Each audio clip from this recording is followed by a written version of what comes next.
السلام عليكم ورحمة الله وبركاته ومغفرة. الصلاة والسلام عليك يا رسول الله. الصلاة والسلام عليك يا حبيب الله. الصلاة والسلام عليك يا شفيع المذنبين. الصلاة والسلام عليك يا رحمة للعالمين. الحمد لله الحمد لله نحمده ونستعينه ونستغفره ونؤمن به ونتوكل عليه ونعوذ بالله من شرور أنفسنا ومن سيئات أعمالنا. من يهده الله فلا مضل له ومن يضلله فلا هادي له. ونشهد أن لا إله إلا الله وحده لا شريك له.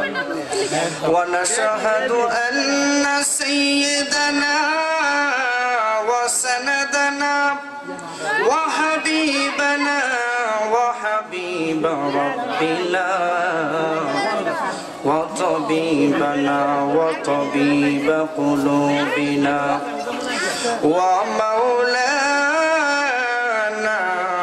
محمدا عبده ورسوله صلى الله تعالى عليه وعلى آله وسلم. الذي أرسله بالحق بشيرا ونذيرا وداعيا إلى الله بإذنه وسراجا منيرا. أما بعد فقد قال الله تعالى في كلامه المجيد. أعوذ بالله من الشيطان الرجيم. بسم الله الرحمن الرحيم. يا أيها الناس اتقوا ربكم. يا أيها الناس اتقوا ربكم واخشوا يوما لا يجزي والد عن ولده ولا مولود هو جاز عن والده شيئا. إن وعد الله حق فلا تغرنكم الحياة الدنيا ولا يغرنكم بالله الغرور. صدق الله الرجيم. قال النبي صلى الله عليه وسلم إذا اتخذ الفيء دولا والأمانة مغنما والزكاة مغرما وتعلما لغير الدين وأطاع الرجل امرأته وعق أمه وأدنى صديقه وأقصى أباه وظهرت الأصوات في المساجد وساد القبيلة فاسقهم وكان زعيم اليوم أرذلهم وأكرم الرجل مخافة شره وظهرت القينات والمعازف وشربت الخمور ولعن آخر هذه الأمة أولها فارتقبوا عند ذلك ريحا حمراء وزلزلة وخسفا ومسقا وخزفا ومسخا وقذفا وآيات تتابع كنظام قطع سلكه فتتابع. رواه الترمذي وقال عليه الصلاة والسلام. وقال تعالى في شان حبيبه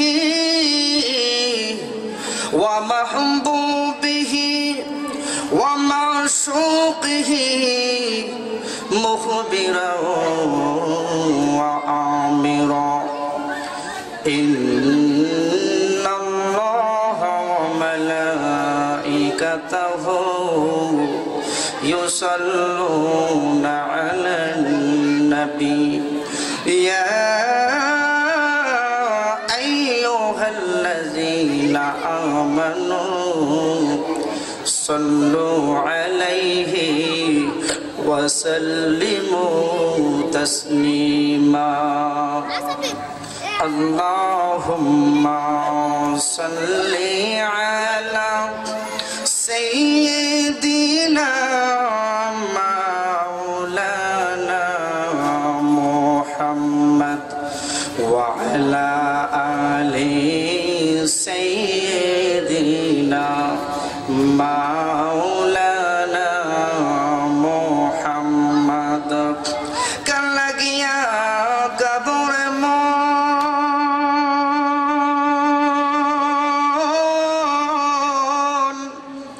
کے آچے তোরা বোনা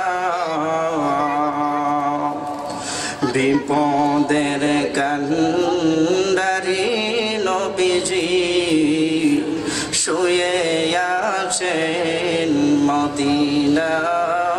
আল্লাহুম্মা সাল্লি আলা সাইয়্যিদিনা মাওলানা মুহাম্মদ ওয়া আলা আলি সাইয়্যিদিনা মাওলানা মুহাম্মদ।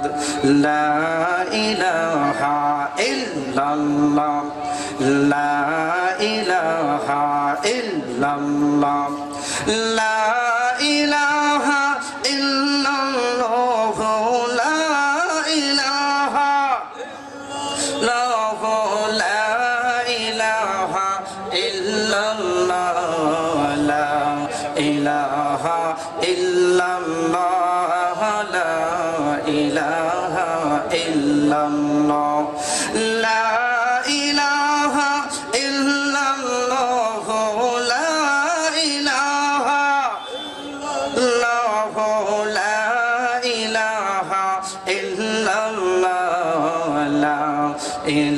ইলাহা ইল্লাল্লাহ লা ইলাহা ইল্লাল্লাহ গোনার বোঝা মাথায় লইয়া দয়াল গোনার বোঝা মাথায় লইয়া দয়াল গোহরে তোমার দরবারে লা ইলাহা ইল্লাল্লাহ লা ইলাহা ইল্লাল্লাহ লা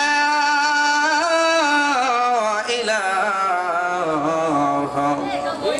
ইল্লাল্লাহ মুহাম্মাদুর রাসূলুল্লাহ সাল্লাল্লাহু আলাইহি ওয়াসাল্লাম আল্লাহ আল্লাহ আল্লাহ আল্লাহ আল্লাহ আল্লাহ আল্লাহ আল্লাহ আল্লাহ আল্লাহ আল্লাহ আল্লাহ আল্লাহ আল্লাহ আল্লাহ আল্লাহ বেহিসাবে দিন গেল আমার আল্লাহ আল্লাহ আল্লাহ বেহিসাবে দিন গেল আমার পাক পরওয়ার বেহিসাবে দিন গেল আমার আল্লাহ আল্লাহ আল্লাহ আল্লাহ আল্লাহ আল্লাহ সদাই ভিক্ষা চাহে প্রভু গোলাম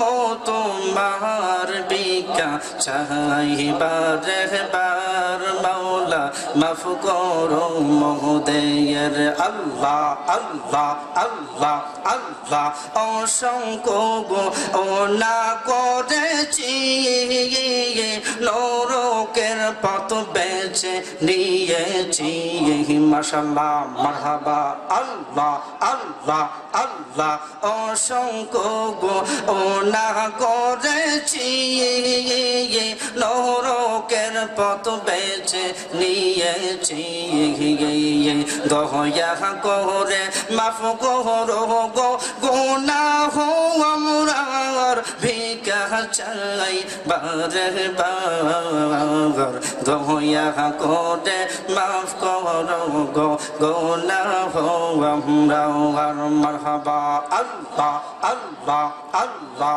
আল্লাহ আল্লাহ লা ইলাহা ইল্লাল্লাহ মুহাম্মাদুর রাসূলুল্লাহ সাল্লাল্লাহু আলাইহি ওয়াসাল্লাম আলহামদুলিল্লাহ সমস্ত প্রশংসা মহান আল্লাহ রাব্বুল আলামিনের জন্য যিনি আমাদেরকে দয়া করে মায়া করে ভালোবেসে আজকের এই জান্নাতি ঈমানি নূরানি মাহফিলে আমাদেরকে আসার সৌভাগ্য নসিব করেছেন। সেই মহান মুনিবের দরবারে অন্তরে অন্তঃস্থল থেকে আওয়াজ করে মহব্বতে কালিমাতুশ শুকুর আদায় করি, সবাই বলি আলহামদুলিল্লাহ। লক্ষ কোটি দরুদ এবং সালাম ওই নবীর উপর যিনি হলেন রহমতের নবী, বরকতের নবী, সাইয়্যিদুল মুরসালিন, খাতামুন নবিয়্যিন সাল্লাল্লাহু আলাইহি ওয়াসাল্লাম। সম্মানিত হাজিরিন,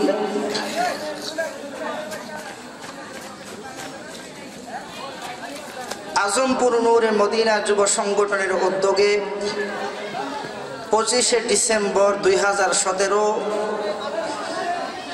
রোজ সোমবার দ্বিতীয় বার্ষিকী সুন্নি মহাসম্মেলনের শ্রদ্ধাভাজন সম্মানিত সভাপতি এবং আজকের মাহফিলের আমন্ত্রিত উলামায়ে কেরাম, প্রধান অতিথি, প্রধান বক্তা সহ আমার সম্মুখপানের সমবেত সর্বস্তরের দিনদার মুসলমান, আল্লাহ প্রেমিক, রসুল প্রেমিক যুবক ভাইয়েরা, মুরব্বী বাবারা, পর্দার অন্তরালে অবস্থানরতা শ্রদ্ধা সরলা অবলা মা ও বোনেরা,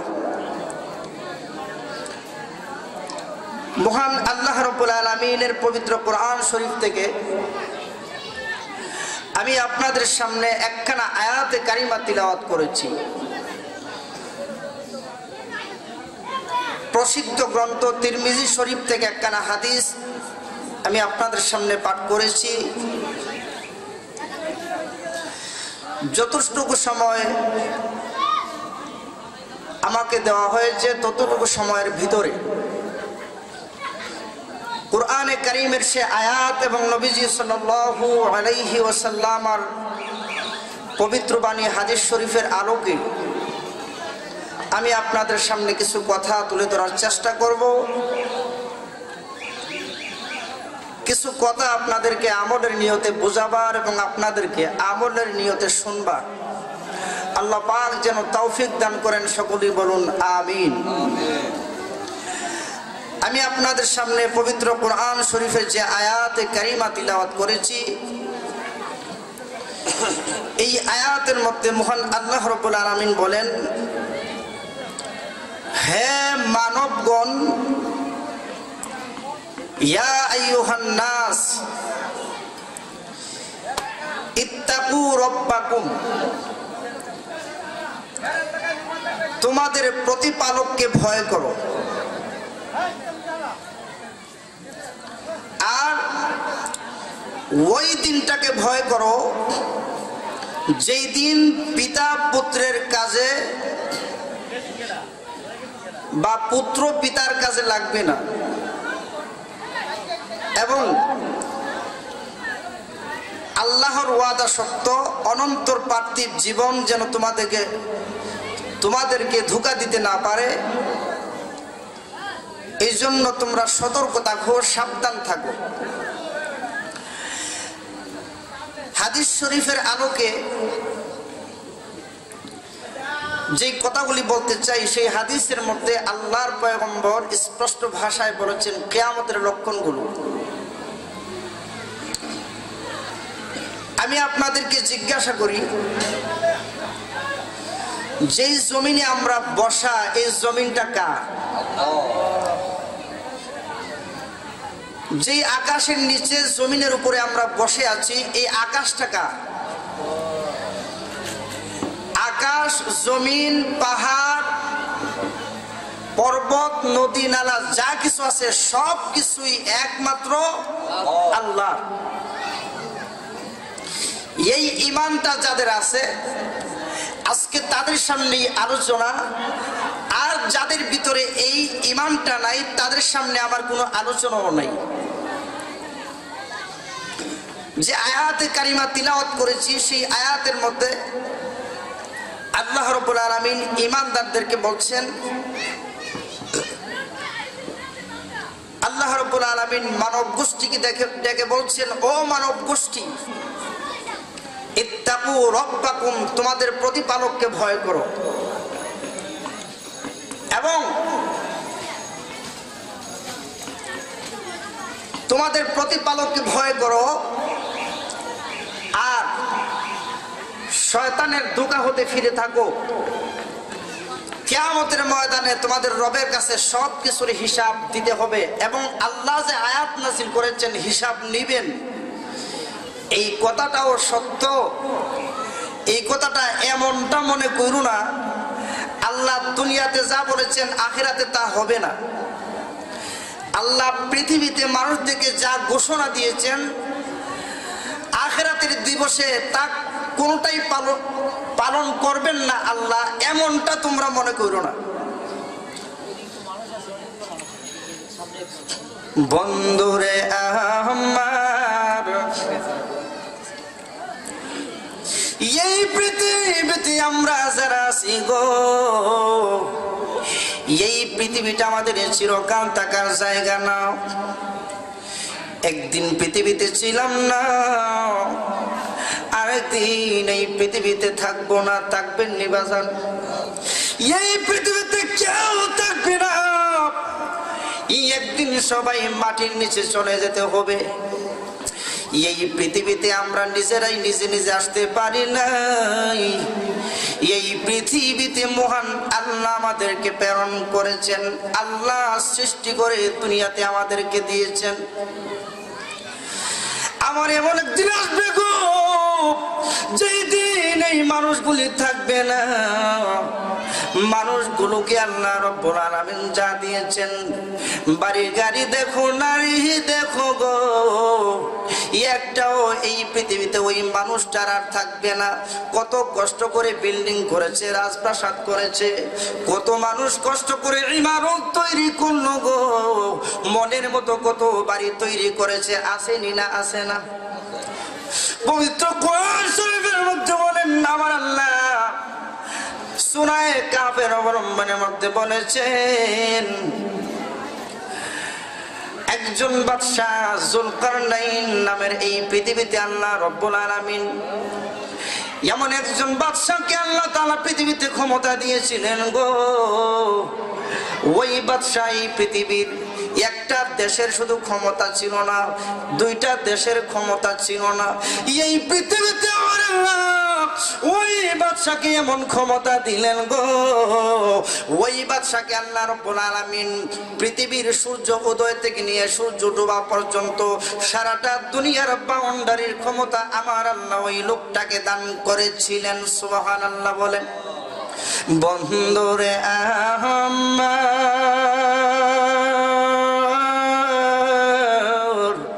এই পৃথিবীতে আল্লাহ রাব্বুল আলামিন ওই লোকটাকে সারাটা দুনিয়ার বাউন্ডারি আল্লাহ রাজত্ব ক্ষমতা দিয়েছিলেন। ওই পৃথিবীতে ওই লোকটা থাকতে পারে না, ওই লোকটা ওই পৃথিবী থেকে একদিন বিদায় হয়ে গেলেন। কিতাবের মধ্যে লিখে লোকটাকে আল্লাহ রাব্বুল আলামিন এমন পাওয়ার আর ক্ষমতা দিয়েছিলেন গো, ওই লোকটাকে আল্লাহ রাব্বুল আলামিন এমন ক্ষমতা দিয়েছিলেন বন্ধুরে আমার, একটা ঘোড়া আমার আল্লাহ মুজিজা স্বরূপ ওনাকে দিয়েছিলেন। ওই ঘোড়া দিয়ে ওই বাদশা যুলকারনাইন পৃথিবী একবার না দুইবার ভ্রমণ করেছেন সারাটা দুনিয়া। ওই ঘোড়ার গতি ছিল কিতাবের মধ্যে লিখে এক কদমে ওই ঘোড়ার গতি ছিল 12,000 মাইল। সুবহানাল্লাহ। এমন ক্ষমতা আল্লাহ রাব্বুল আলামিন ওনাকে দিয়েছিলেন যে এই পৃথিবীতে ওনাকে আল্লাহ তাআলা একটা মুজিজা স্বরূপ ঘোড়া দিয়েছিলেন। ক্ষমতা তো আছে সারা দুনিয়ার বাউন্ডারির ভিতর, আর পৃথিবীতে চলাফেরা বিচরণ করার কারণ ওনার যে যানবাহনটা আল্লাহ রাব্বুল আলামিন দিয়েছিলেন, এই যানবাহনের গতি ছিল প্রত্যেকটা কদমে 12,000 মাইল। ওই লোকটা পৃথিবী থেকে বিদায় হয়ে আজকে অন্ধকার কবরে, যে লোকটার কবরের মধ্যে আজকে গরুয়ে ঘাস খায়, ছাগলে ঘাস খায়, আজকে কত কিছু এটার উপর দিয়ে চলাফেরা করে গো, কিন্তু ওই লোকটা আজকে কবরের ভিতর থেকে দুনিয়ার কোনো কিছুকে সামলানোর তার আর কোনো ক্ষমতা নাই। বন্ধুরে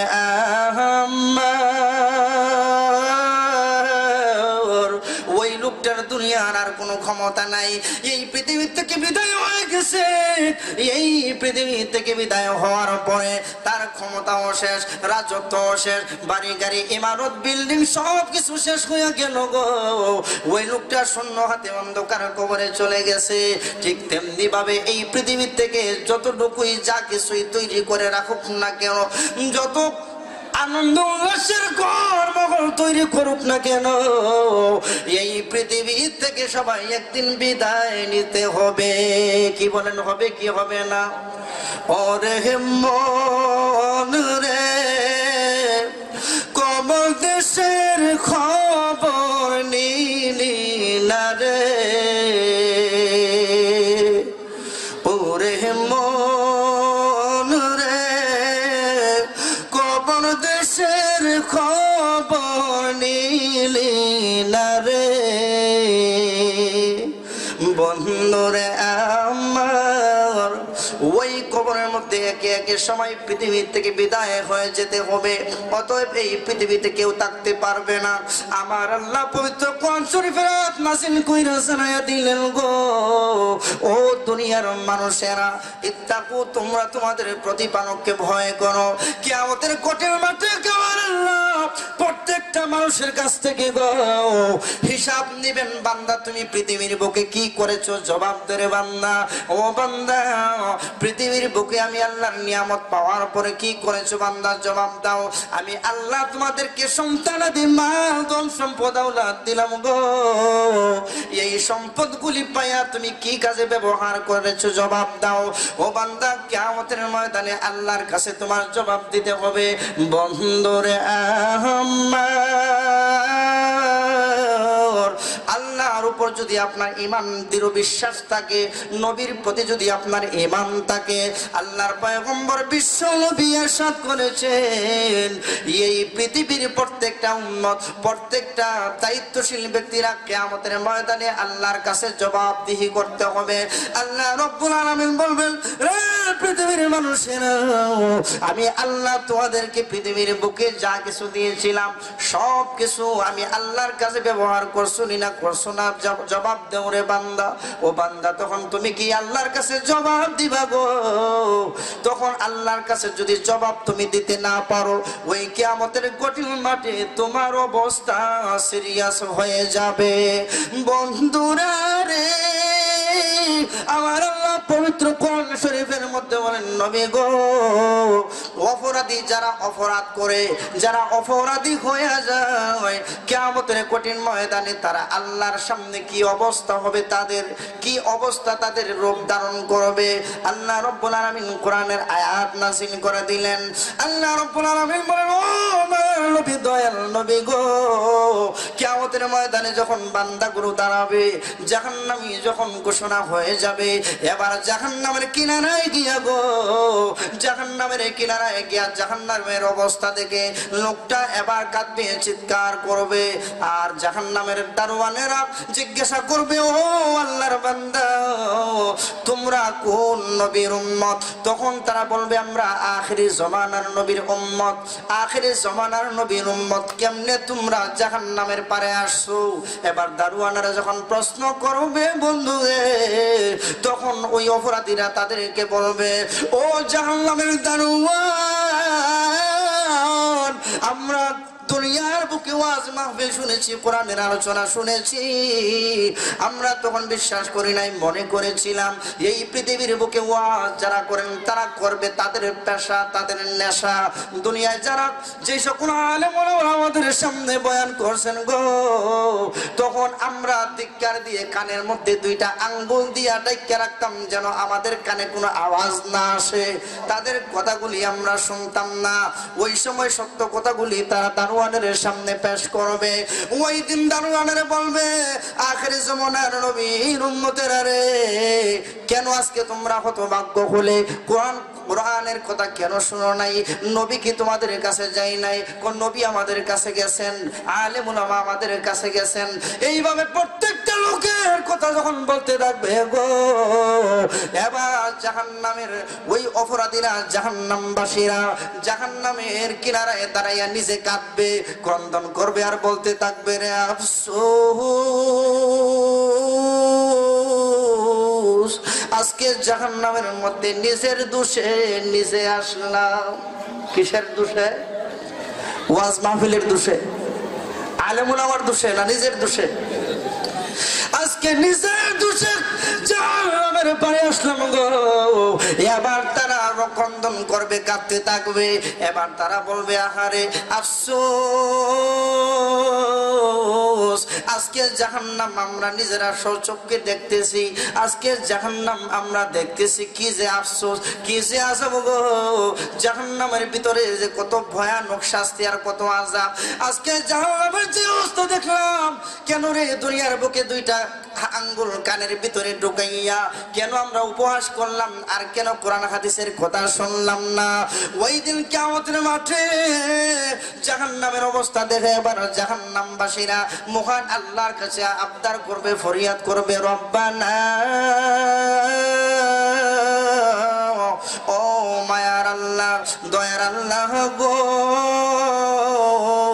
আজকে জাহান্নামের যে অবস্থা, ভয়ঙ্কর অবস্থা দেখতেছি, ও দয়ার আল্লাহ, মায়ার আল্লাহ, মেহেরবানি করে আজকে আমাদেরকে দুনিয়ার বুকে আবার পাঠায়া দেও না। আয় আল্লাহ, দুনিয়ার বুকে আমরা আর তোমার নাফরমানি করব না। তোমার আল্লাহ, তুমি যে কাজে অসন্তুষ্ট হইতা ওই ধরনের কাজ আর দুনিয়াতে করব না। এবার আমার আল্লাহ ডেকে বলবেন, রে নাফরমানি রে, এই পৃথিবীর বুকে তোমরা আমি আল্লাহর নাফরমানি করেছো, আমার পথে যারা অতিবাহিত হইছে গো, তাদেরকেও তোমরা ধিক্কার দিয়েছো, তাদের সাথে তোমরা অট্ট হাসিতে তাদের মনে কষ্ট দিয়েছো। কোরআন হাদিসের আলোচনা হয়েছে, তোমরা আলোচনাগুলি মানো নাই। অতএব আমি আল্লাহ দুনিয়ার বুকে বিধান নাযিল করে জানিয়ে দিয়েছিলাম, এই পৃথিবীতে যাদেরকে আমি আল্লাহ একবার প্রেরণ করেছি আর দ্বিতীয়বার মৃত্যুর উপরে দুনিয়াতে তাকে আর পাঠানো হবে না। বন্ধুরা রে, আমার আল্লাহ রাব্বুল আলামিন ওই লোকটাকে জাহান্নামের লোকদেরকে ডেকে বলবেন, ও জাহান্নামবাসীরা, আজকে তোমরা যে আমল করে জাহান্নামবাসী হয়েছো, যাও এবার জাহান্নামের আগুনে চলে যাও। তারা জাহান্নামে যাইতে চাইবে না। এবার আমার আল্লাহ তাদের প্রতি আর কোনো দয়া নাই। এবার আমার আল্লাহ ফেরেশতাদেরকে ডেকে বলবেন, ফেরেশতারা রে, ওদেরকে টেনে টেনে জাহান্নামের আগুনে নিক্ষেপ করো। নাউজুবিল্লাহ। ওই কঠিন আযাব থেকে আমরা বাঁচতে চাই কি চাই না? আরেকটু আওয়াজ করে বলুন, বাঁচতে চাই কি চাই না?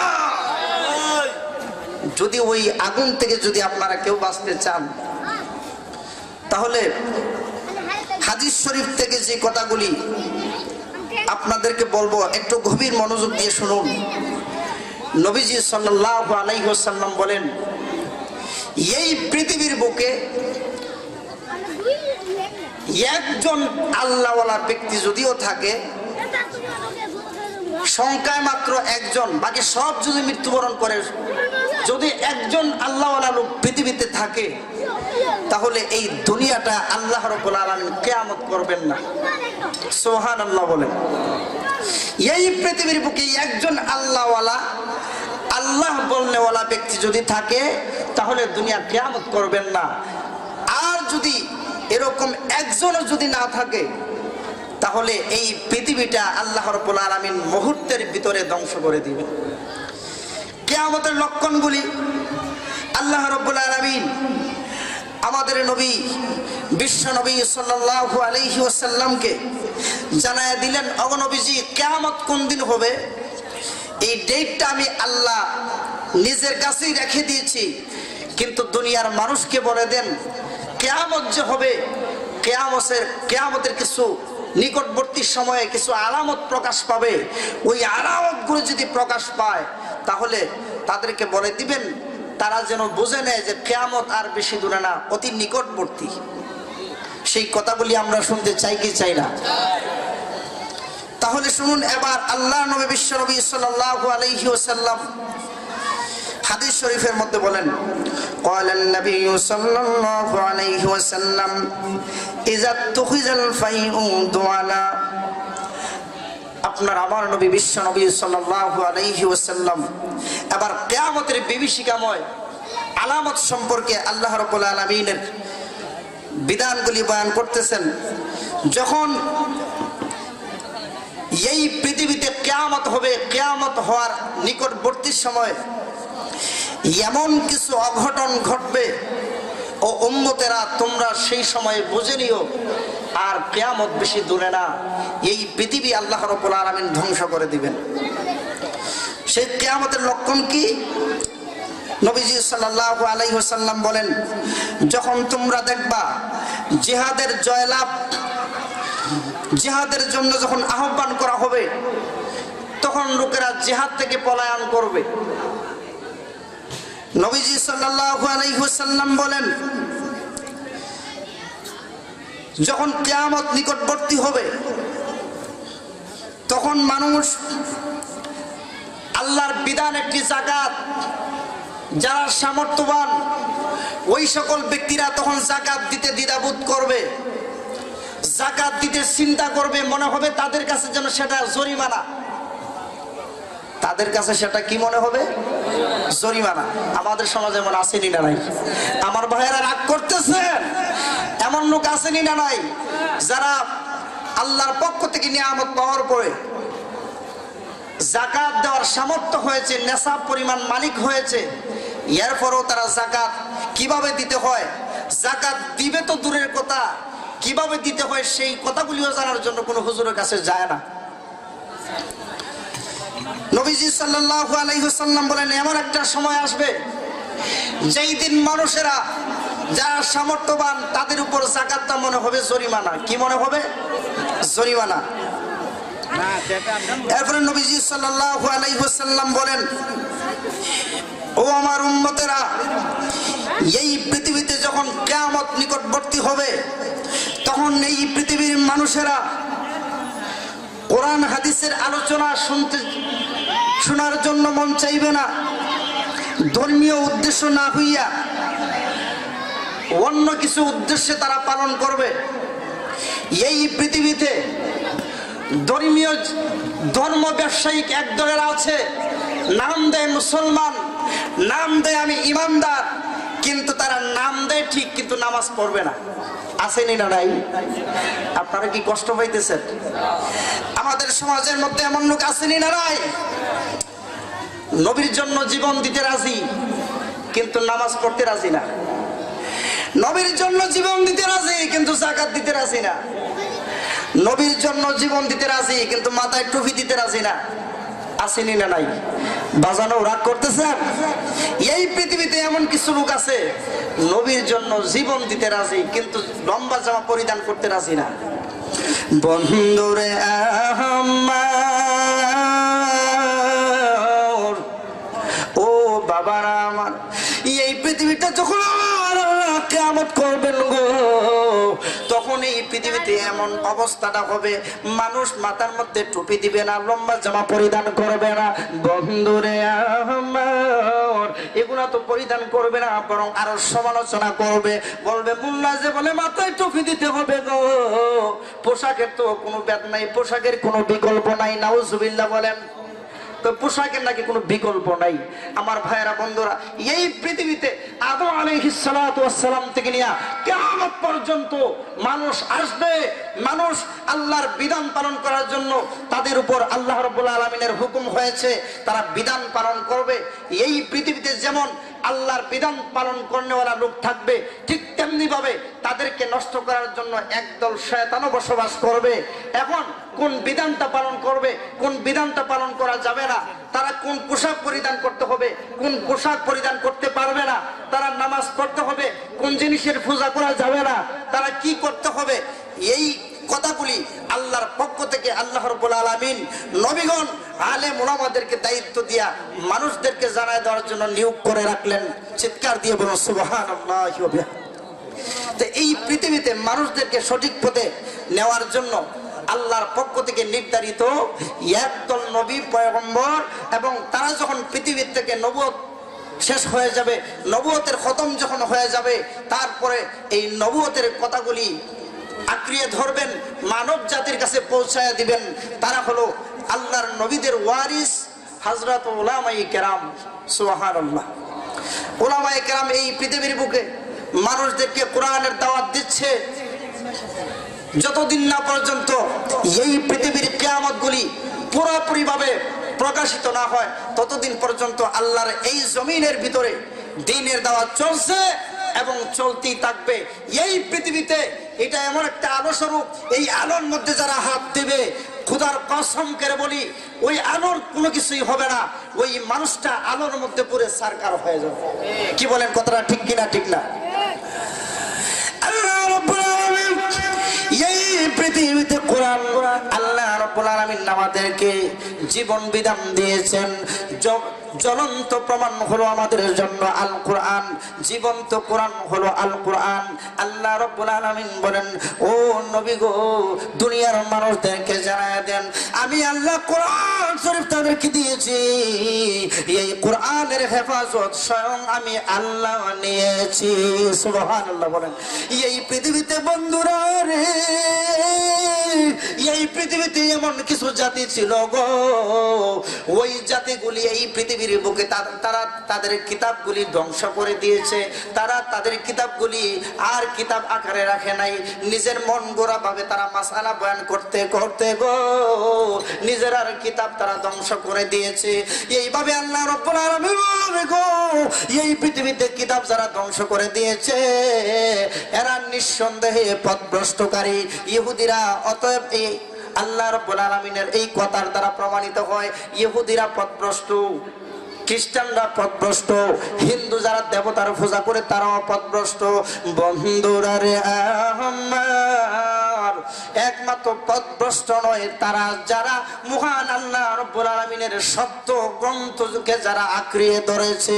আল্লাহ রাব্বুল আলামিন পয়গম্বর আমার সারা দুনিয়ার মানুষদেরকে জানায়া দেন, এই কোরআন শরীফ আমি আল্লাহ পাহাড়কে দিতে চাইছিলাম গো পাহাড়, তখন আমি আল্লাহর এই কোরআন নিতে রাজি না। আমি আল্লাহ জমিনকে দিতে চাইছিলাম, জমিনও দিতে রাজি না। এরপরে আল্লাহ রাব্বুল আলামিন বলেন, আমি আল্লাহ প্রত্যেকটা জিনিসকে কোরআন দেওয়ার জন্য বলেছিলাম, কিন্তু প্রত্যেকটা জিনিসই না করলো। আমি আল্লাহ শেষ পর্যন্ত ও পয়গম্বর মানব জাতির উপর আমি আল্লাহ কোরআন নাজিল করেছি।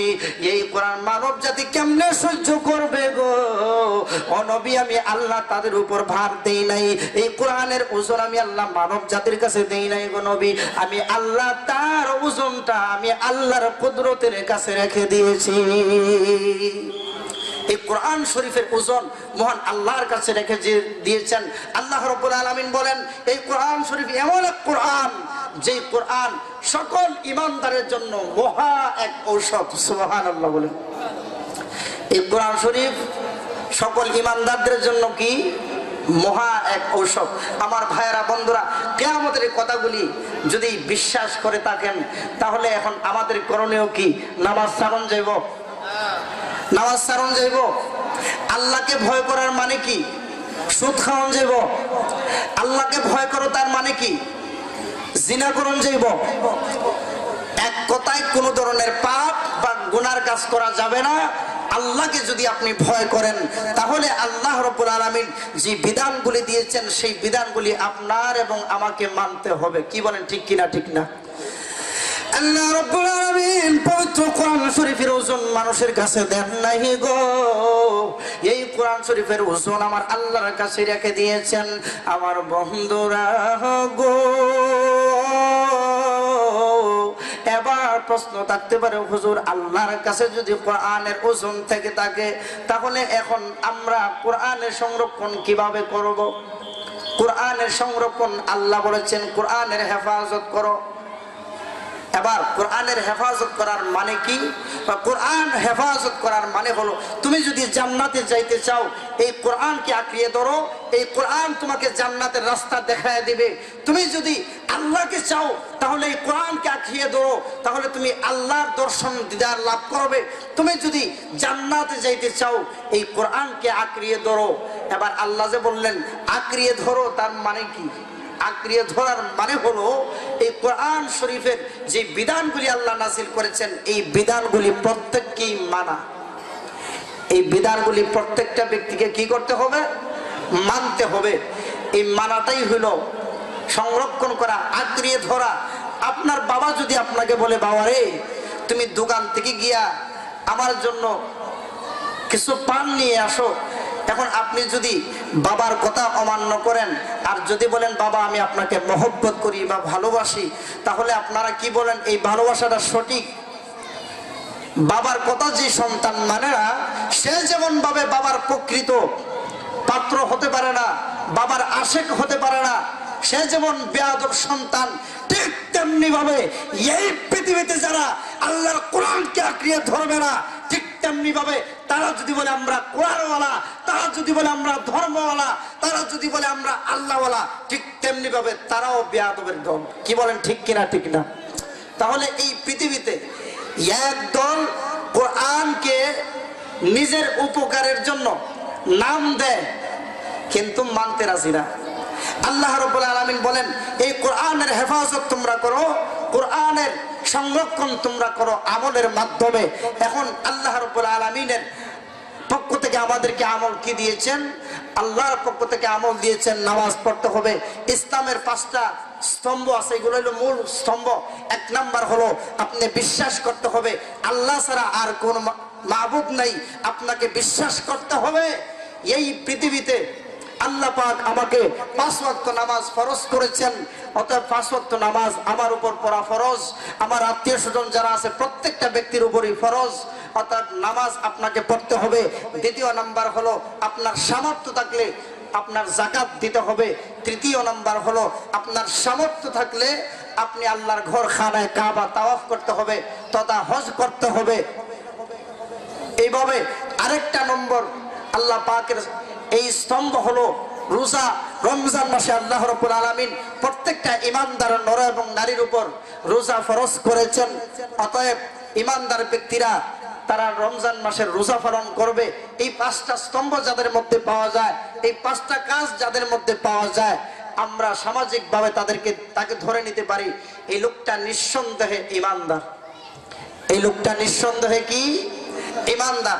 আমার ভাইরা বন্ধুরা, আল্লাহ রাব্বুল আলামিনের ঈমানদার ব্যক্তিরা এই পৃথিবীতে ঈমানের পরীক্ষা দেওয়ার পরে এখন তাদের কি পুরস্কার, তাদের কি লাভ? নামাজ পড়লেন কষ্ট করে, আপনি যাকাত দিলেন, এত পরিশ্রম করে আপনি সম্পদ কামাই করলেন, উপার্জন করলেন, এখন আপনার এই সম্পদগুলি আল্লাহর হুকুমে কিছু যাকাত দিলেন, আবার আপনি আল্লাহর ঘর খানায় কাবা হজ করলেন, আবার আপনি রমজান মাসের রোজা রাখলেন, এত কষ্ট যে করলেন, এই কষ্টের বিনিময়ে আপনি কি পাবেন? আল্লাহ রাব্বুল আলামিন বলেন, ও বান্দা, এই পৃথিবীতে আমি আল্লাহ রাব্বুল আলামিন তোমাদেরকে দেখবো তোমরা মানো কিনা। যদি মানো তাহলে আমি আল্লাহ ঘোষণা দিলাম, তোমাদেরকে আমি আল্লাহ তাআলা ওয়াদা দিলাম, আমি আল্লাহ তোমাদেরকে জান্নাত দান করব। সুবহানাল্লাহ বলেন। লাকাদ মান্নাল্লাহু আলাল মুমিনিন।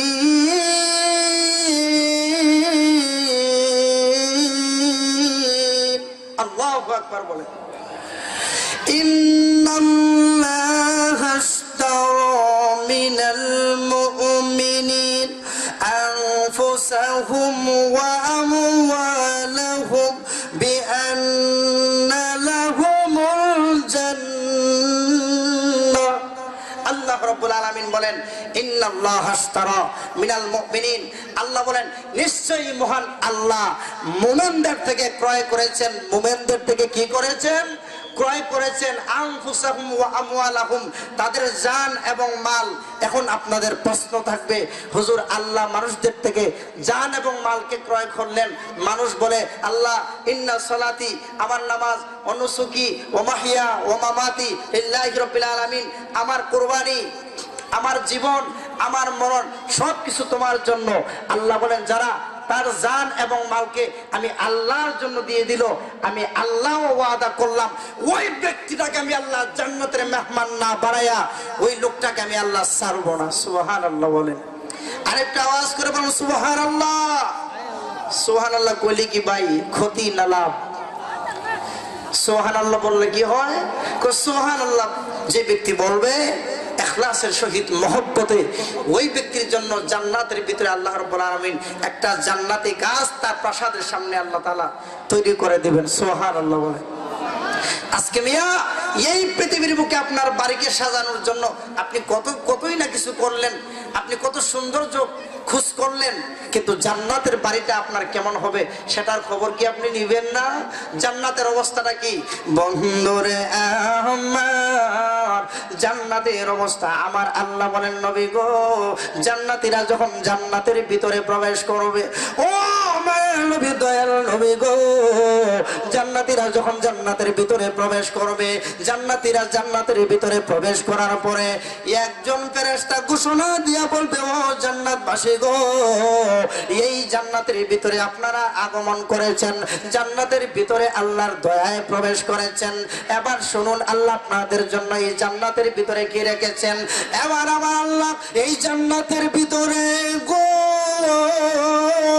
ঈমানদারদের জন্য কি রাখলেন গো? আল্লাহ রাব্বুল আলামিন বলেন, জান্নাতের ভিতরে আল্লাহ রাব্বুল আলামিন কি রাখছেন? এবার ওই ঘোষণাকারী ডেকে ডেকে বলবে, জান্নাতীরা গো, এবার জান্নাতের ভিতরে প্রবেশ করেছেন। এক নম্বর হলো আপনারা দুজক থেকে নাজাত পেয়ে গেছেন, আর আপনাদেরকে বের হওয়া লাগবে না। দুই নম্বর হলো জান্নাতবাসী গো, এই জান্নাতের ভিতরে আপনারা যুবক হয়ে প্রবেশ করেছেন, আর কখনো বৃদ্ধ হবেন না। চিৎকার দিয়ে বলুন সুবহানাল্লাহ।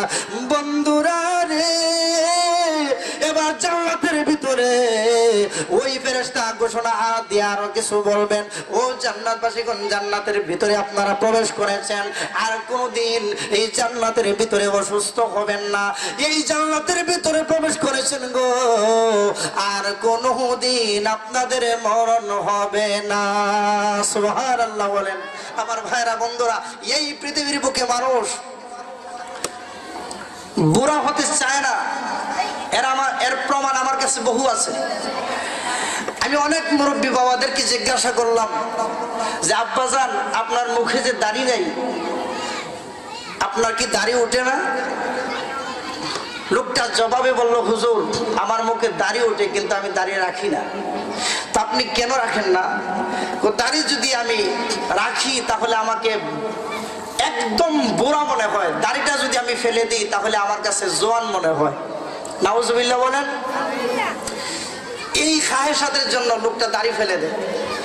যুবকদেরকে জিজ্ঞাসা করলাম, যুবক ভাই আপনার মুখে দাড়ি নাই কেন? এবার যুবক কি জবাব দেয় শুনেন। যুবক বলে, হুজুর আমি দাড়ি রাখি না এই জন্য, আমি যদি দাড়ি রাখি তাহলে আমাকে যেন মনে হয় আমি একজন বুড়া মানুষ, এবং বিয়ে শাদী করি নাই। এই দাড়ি অবস্থায় যদি আমার বিয়ের প্রস্তাব কোথাও দেওয়া হয় তখন মানুষে বলবে জামাইটা তো খুব বুড়া দেখা যায়, এই বুড়া জামাইয়ের কাছে কেমনে বিয়া দেয়? নাউজুবিল্লাহ বলেন। ইয়েস সারা আর কোন কারণ দাড়ি ফালানোর আছে বলে আমার কাছে মনে হয় না। আপনাদের কাছে কি মনে হয় আমি জানি না। তো জান্নাতের ভিতরে এই পৃথিবীতে আপনাকে আপনার মুখে দাঁড়িয়ে রাখতে হবে যদি আপনি ঈমানদার হতে চান। এই পৃথিবীর বুকে নবীর আদর্শকে আপনার বাস্তবায়ন করতে হবে, আঁকড়ে ধরতে হবে যদি আপনি জান্নাতি হতে চান। কারণ এই পৃথিবীটা আল্লাহর আপনাকে পরীক্ষার জন্য এই পৃথিবীতে প্রেরণ করেছেন। এই পৃথিবীতে আপনার দাঁড়িয়ে রাখতে হবে, সুন্নতি লেবাস আপনাকে পরিধান করতে হবে। কিন্তু জান্নাতের ভিতরে আল্লাহ রাব্বুল আলামিন আর আপনার মুখে দাঁড়িয়ে রাখবেন না। ওই সময় আপনাকে এমন যুবক বানায়া দিবেন, ওই যুবকটা যেই অবস্থার ভিতরে জান্নাতে প্রবেশ করবে এই অবস্থায় থাকবে, আর কোনোদিন বৃদ্ধ হবে না। সুবহানাল্লাহ বলেন। আরো কিছু কারণ, এই পৃথিবীর বুকে মানুষগুলো মরতে চায় না। কারো যদি পেটের ব্যথা হয় দেখবেন দৌড় ডাক্তারের কাছে। তো মানুষগুলি মরতে চায় না, অসুখ হইলেই দৌড়, সাপ দেখলেই দৌড় ভাগে, সাপে নিয়ে আবার কামড় দিয়ে মেরে লায়। কিন্তু এই পৃথিবীর বুকে মানুষগুলো সাপের কারণে হিংস্র জানোয়ার দেখলেই দৌড়ায়। আল্লাহ বলেন এই পৃথিবীর বুকে যতই তুমি দৌড়াও, দৌড়াইতে থাকো, এমনকি সিঁড়ি লাগিয়ে যদি আকাশেও যদি তুমি পাড়ি দাও, আল্লাহর হুকুম যখন হয়ে যাবে তখন তোমার মৃত্যু মালাকুল মউত আজরাইল তোমার সামনে হাজির হয়ে যাবে। তখন এই পৃথিবীর কেউ তোমাকে মরণের হাত থেকে বাঁচাতে পারবে না। তাহলে এই পৃথিবীর বুকে কেউ মরণ থেকে বাঁচানো সম্ভব না।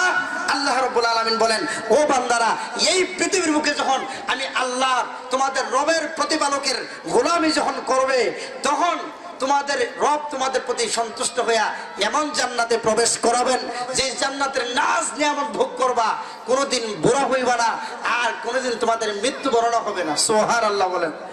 তাহলে জান্নাতের ভিতরে আমরা যাইতে চাই কি চাই না? একটু আওয়াজ দিয়ে বলুন, যাইতে চাই কি চাই না?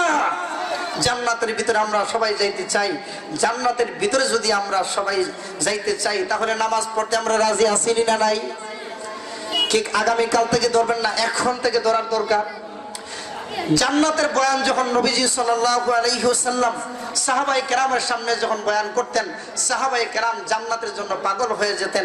জান্নাতের কথা বলে বলে নবীজি বললেন, তোমার মাল, তোমার ধন সম্পদ, তোমার আওলাদ, তোমার যাবতীয় যা কিছু আছে সব কিছু থেকে আমি রাসূলকে বেশি মহব্বত করো। যদি আমি রাসূলকে বেশি মহব্বত করতে পারো তাহলে মনে রাখো যে আমি রাসূলের সঙ্গে তুমি জান্নাতে যাবে। সুবহানাল্লাহ বলে। তাহলে নিজের মা বাবা ধন সম্পদ যা কিছু আছে, যত মহব্বতের পাত্র আছে, এমনকি আপনার জীবনের চাইতেও রাসূলকে আপনার বেশি ভালোবাসতে হবে। এবং ভালোবাসার আলামত কি, ভালোবাসার মডেলটা কি, নমুনাটা কি? ভালোবাসার নমুনাটা হলো নবীকে এমনভাবে মহব্বত করতে হবে যেমন তোমার মুখে থাকবে আমার নবী, তেমন তোমার আমলটাও থাকতে হবে। তুমি যদি মুখে দাবি করো আর তোমার আমলে যদি না থাকে, তোমার ঘর যদি ধ্বংসের পথে চলে যায়, তোমার আমল যদি তুমি এমন আমল করো যা ইসলামের বদনাম হয়, তুমি ধ্বংসকারী হয়ে যাও, এমন আমল করলে আর মুখে স্লোগান দিলে, এই স্লোগানের দ্বারা খোদার কসম করে বলি, নবীজি বলেন এই স্লোগানের দ্বারা আল্লাহর জান্নাত পাওয়া যাবে না। তাহলে এরকম স্লোগান আমাদের মুখ থেকে বের করব না। যে স্লোগানটা মুখ থেকে বের করলে আমাদের কাজে বাস্তবায়ন হবে না। আজকে তো আমরা এমন ওই জাতি, যেই জাতি কোরআন হাদিসের ময়দানে যদি আমরা আজকে নবীজির বিরুদ্ধে যারা কুসৎকার করে, বিষৎকার করে, নবীকে নিয়ে যারা গালিগালাজ করে, ওই সকল ব্যক্তিদের বিরুদ্ধে যদি আমরা ময়দানে আন্দোলন করি আর পুলিশ প্রশাসন যদি আমাদের সামনে আসে, তখন আমরা মনে করি যে এই প্রশাসনের হাত থেকে আমাদেরকে বাঁচার জন্য কিছুটা নরমাল ভাবে কথা বলতে হবে, না হয় বাড়িতেই চলে যেতে হবে, না হয় এখন আমার মরণ ছাড়া কোনো গতি নেই, এই ধরনের কথা মনে হয়। আল্লাহ রাব্বুল আলামিন যেন আমাদের সকলকে এই পৃথিবীর বুকে যেমন আমাদের ধর্ম ইসলাম যেমন ভাবে আমাদের নবী বলে দাবি করি, যেমন আমাদেরকে ইমানদার বলে আমরা দাবি করি, সেইভাবে যেন আমলও করতে পারি। আল্লাহ পাক যেন আমাদের সকলকে আমল করা এবং জান্নাতের উচ্চ মাকাম যেন নসিব করেন। সকলে বলুন আমিন। ওয়া আখিরু দাওয়ানা আলহামদুলিল্লাহি রাব্বিল আলামিন ওয়া মা আলাইনা ইল্লাল বালাগ।